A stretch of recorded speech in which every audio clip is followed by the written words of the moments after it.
Okay, so new issue with this Bronco 2 that I have just discovered.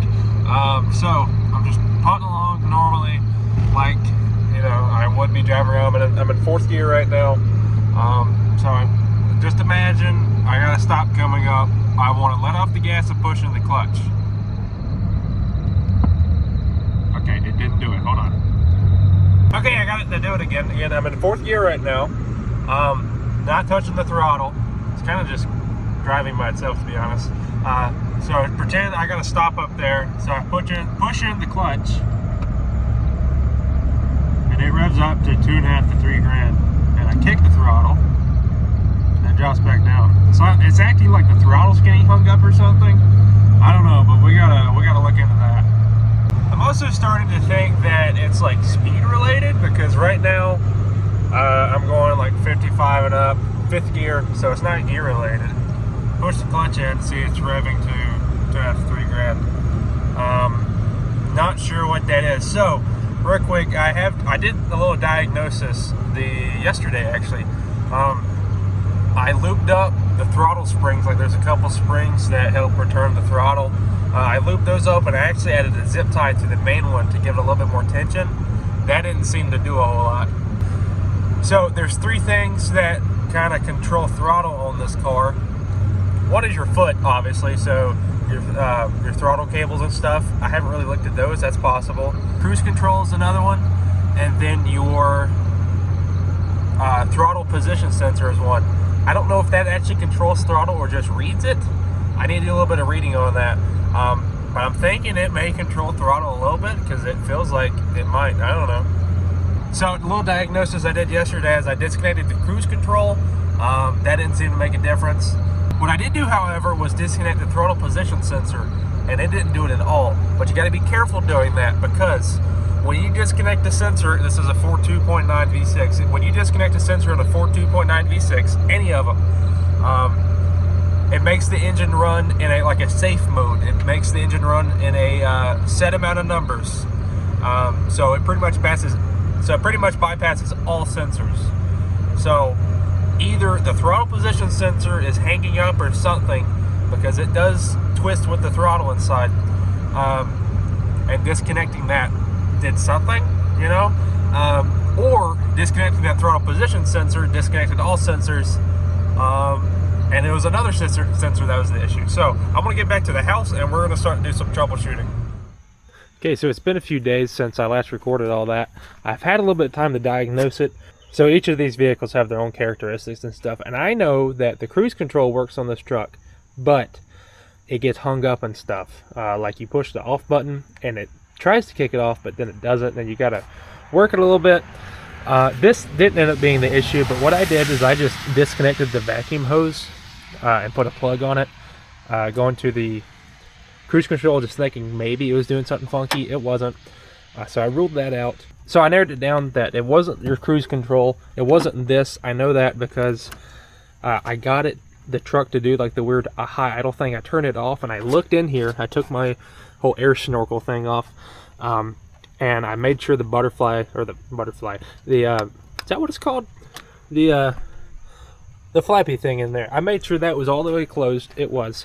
So I ruled that out. Then I transitioned to the intake air control, because what this does is you got a little motor or actuator in here, and if you look, there's a plunger right there inside of it. All that pretty much does is the computer tells the motor to turn this in or out, or push it in and out. It's pretty much controlling a vacuum leak to get your truck to run.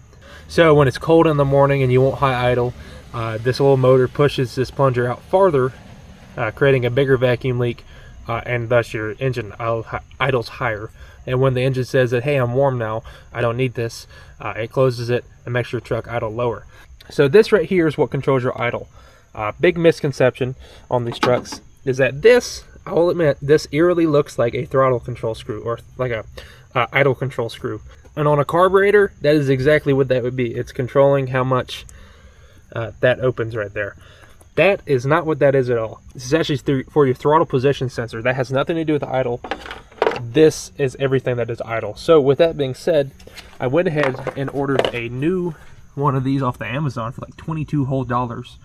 thinking that maybe this motor was getting warm and like starting to fail, because this is like a 38-year-old truck. That's not good math, but it's close to that. And since I'm not ending the video here, it's pretty evident that that did not fix it. So I don't think this is bad. I think I may put it back on and return that to Amazon and get my money back. It's also starting to rain harder here, so I may have to retreat. But I'm going to keep going. So I pretty much wiped out everything that controls idle except for the computer. And this is something I didn't really think about until I just sat here and thunked about it. This right here is your throttle position sensor. What this does is it clips on, or it bolts onto right here, and there's like a little doodad that moves, if you see that, and then it moves this right here, and that tells the engine where your throttle position is on your foot. It can run without this, but you'll have a pretty big delay, and it won't feel right. You'll just start to like mess up shifts and stuff. And I mentioned earlier that I disconnected this, and I didn't know if that fixed the issue or put it in the safe mode. It just put it in the safe mode pretty much. And I mentioned that earlier, thinking that me disconnecting this either fixed the issue or it put the truck in a safe mode and bypassed one of the sensors here that was the issue. I pretty much diagnosed that everything except for this was not the issue. I've got a whole video in the past about how to get these in range, because you do have to set these. That is what the screw is for. So I came out here with my meter, which is currently getting wet. I'm gonna have to retreat here before too long. And I did what I did in my last video on this thing, which is on this channel, is I probed this little green wire. That is your sensor wire. The black is your ground, green is your sensor, and the orange is what I guess is sending power to this little thingy right here. I don't know. I don't worry about anything except for the green wire, because that's the important one. So I probed it, making sure it's in spec. I'll put up a picture right here on the screen, as well as I'll link it to a form in the description of what this sensor should be reading at like closed throttle and open throttle and like halfway in between. It doesn't have to be exact, but it's got to be pretty close to that, because this was the issue before where I just had like a funky idle every once in a while. This sensor was reading that the throttle was cracked when it wasn't, so it was feeding fuel to the engine that it didn't need, and it started to bog down my engine.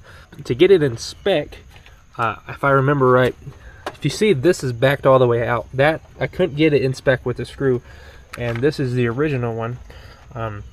It's got these little like metal grommet looking thingies. I had to take these out and wall around the holes to get it to turn enough to be in spec. So to do this, I'm just going to walk back over this again. I found something kind of funky going on with this last time I did it, and hopefully I get it to redo it, but I'm like 67.3% sure that this throttle position sensor is bad. But I'm going to walk y'all through how to do this anyways. This is my dad's meter. It's a lot smarter than mine, as in it's got more options. Mine just has an on-off button. You don't need a smart meter to do this. This is pretty like caveman stuff. And you definitely do not have to have this off. In fact, I think the Ford manual says don't touch that or don't touch that or else. But these trucks are 40 years old now, so everything that shouldn't have been touched has been touched, which is, you know, probably why you're watching this video. So I've got this grounded to the negative on the battery, and I'm going to probe this wire, but I need to turn the key on first. Okay, so this is completely closed, so it should be reading around 95 to 1 volt. So I'm going to probe this. Okay, I'll be the first. Oop, I had it on ohms.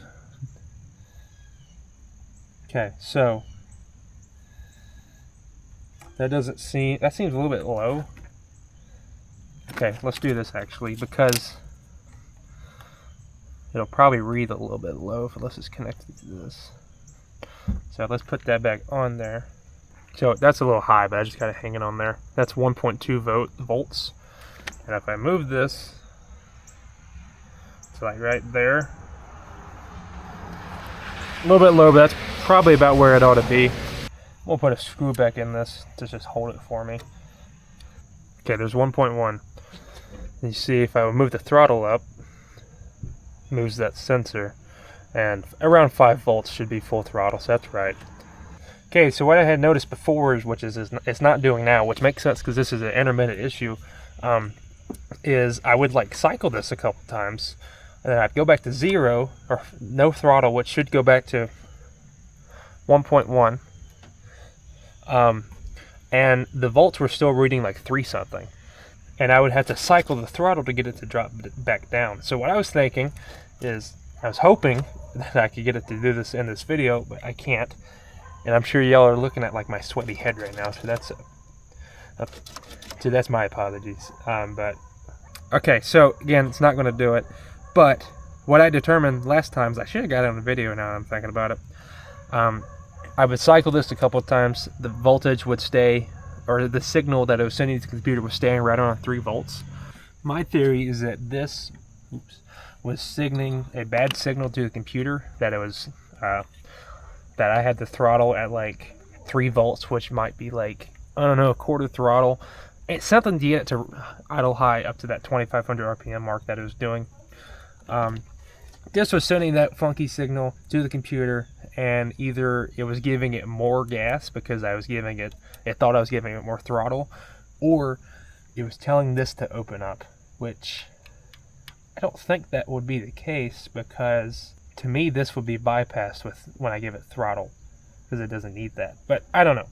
I think the more likely thing is that this was sensing that I was giving it throttle when I wasn't, and it was giving the engine more gas and making it idle higher, which might not make sense either, because if it's getting more gas, then it should choke down the engine, not make it idle high.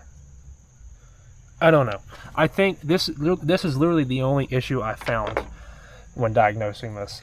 So that goes back to me saying I don't remember why I replaced this old throttle position sensor. I think I just replaced it because I could and it was cheap. But I'm pretty sure this is giving weird signals. So I am going to take these metal grommets out of this, pretty much do the same thing I did to this, and put this back on and put it in spec and see if that fixes the issue. Okay, now let's try it.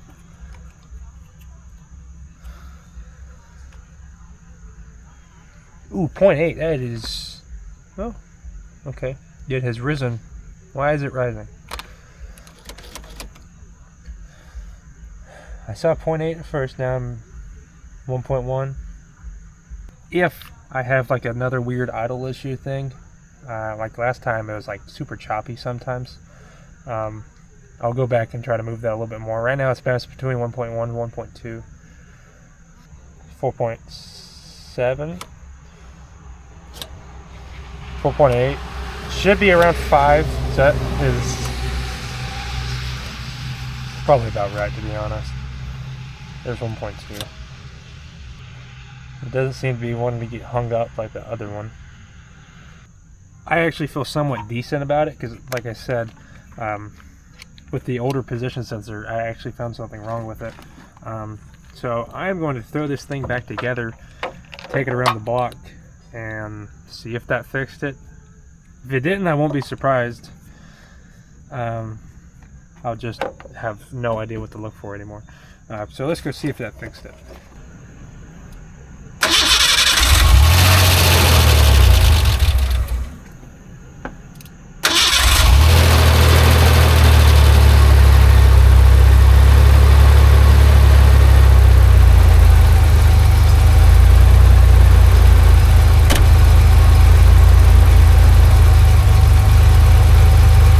That's idling a little rough, but again, what do I know? Okay, moment of truth. I've been driving around a little bit in 4th gear. Let's just see what happens when I push the clutch in.